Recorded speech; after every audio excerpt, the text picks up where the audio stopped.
Hello, my name is Runima Banerjee, and I will be completing A1 for my exam 3 Transport 2 class. So to start off with, in this problem, we are asked to find a Lewis relationship in terms of this heat transfer experiment. In class, I'm going to use the example in class that we talked about. We are given a wet bulb temperature and thermometer, and it is wrapped around in a cloth and we're spinning it, basically. So to start off in this Lewis relationship, we can actually talk about the analogy between the mass transfer and the heat transfer. So let's start off with actually defining the Nusselt and the Sherwood number. I hope you can see the black marker, but basically the Nusselt number is said to be defined as a coefficient of A times the Reynolds number to the B power times the Prandtl number to the C power, and then the Sherwood number is the same coefficient of A times the Reynolds number to the B power, and in this case, the Schmidt number to the C power.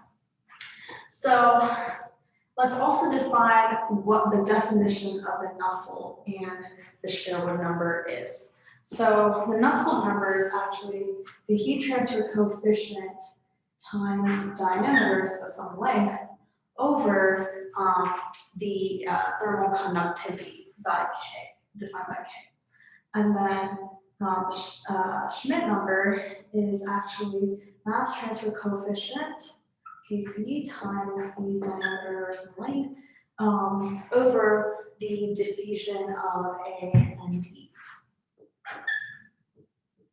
So now that we define what the Nusselt, and that's as like a refresher, like what the Nusselt and Sherwood number is, let's actually divide it. So dividing the Nusselt and Sherwood number, I'll write that down later, we see that the coefficient of A times the Reynolds number to the B power actually cancels out. And actually, the reason why that happens in the problem doesn't ask us like how fast or what's the speed of what we're spinning the thermometer. So that's why that Reynolds number doesn't take into account in this problem. So we are able to cancel that out. Now, what's left to us actually is the Prandtl and the Schmidt number relationship. So the Prandtl over the Schmidt number.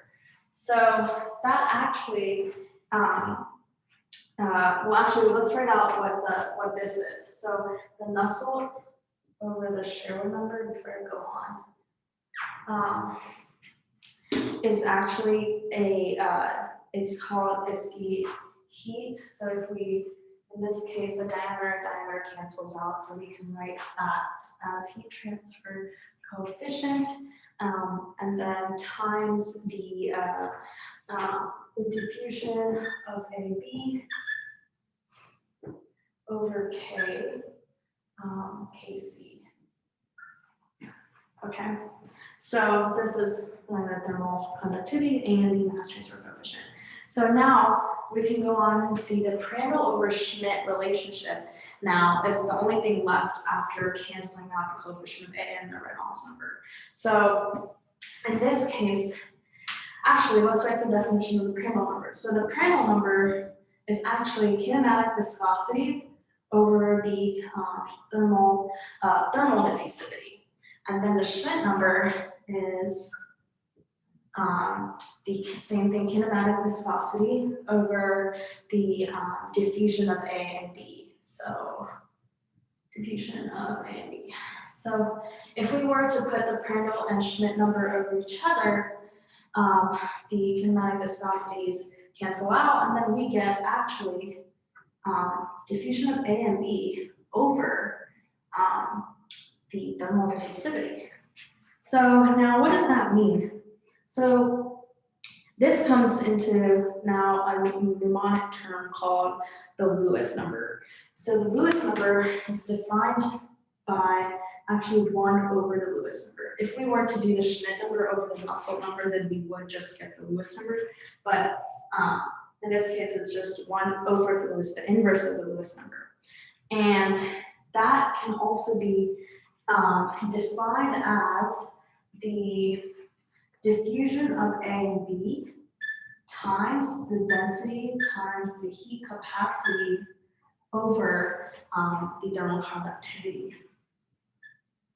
Oh, yeah, or thermal conductivity. So now that we have this,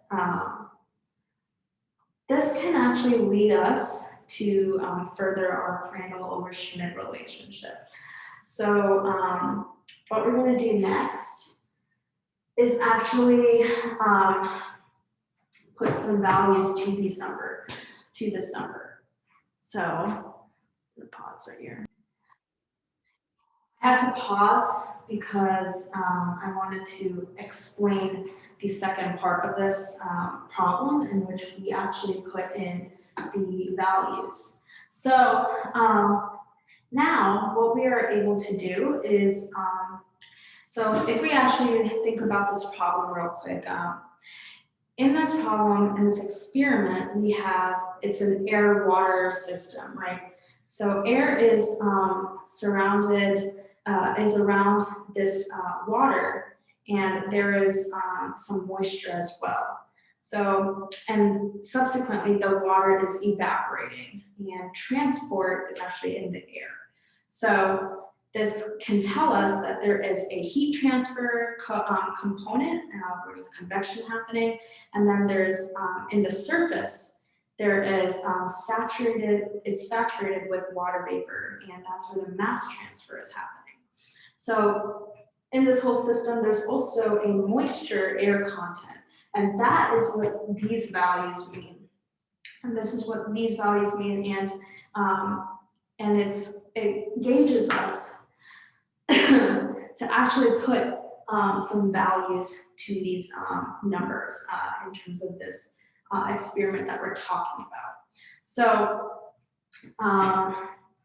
now that we have the numbers, so we know that the thermal conductivity is actually 0.03 watts over meters Kelvin. The density of the air is 1.2 kilograms over meters cubed. The heat capacity is 1,000 joules over kilograms Kelvin, and the diffusion of A and B is 3 times 10 to the negative 5 meters squared per second. I actually wrote it down here so that I wouldn't forget later. And these numbers, we can actually input it into this. And then that actually gets us to a number that's a little actually close to 1. Not exactly 1, but close to 1.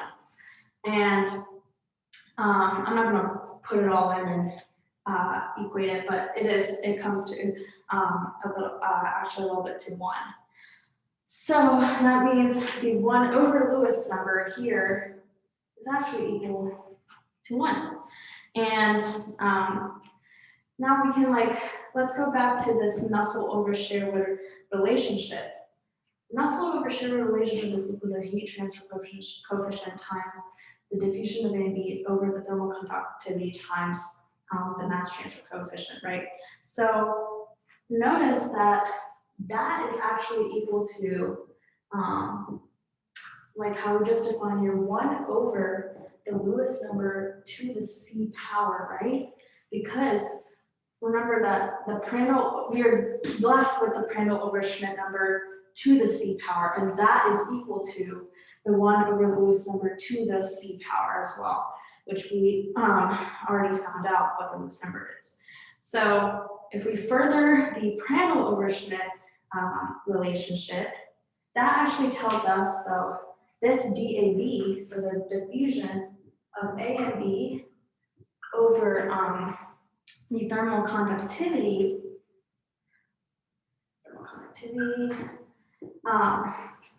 since it's almost equal to 1, that means it's actually equal to rho Cp, right? That is what we're given.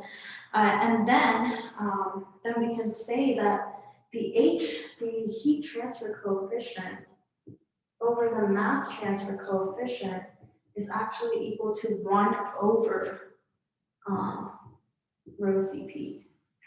Now, what does that tell us? That tells us a big thing. Now, the heat transfer coefficient over the mass transfer coefficient is equal to 1 over, and rho Cp, what's that called? It's the volumetric heat capacity.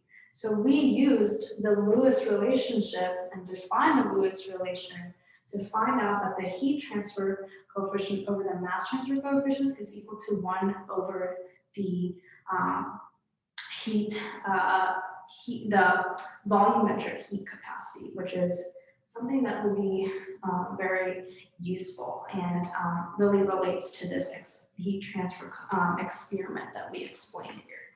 So that is part A1, and I'll see you in the next parts.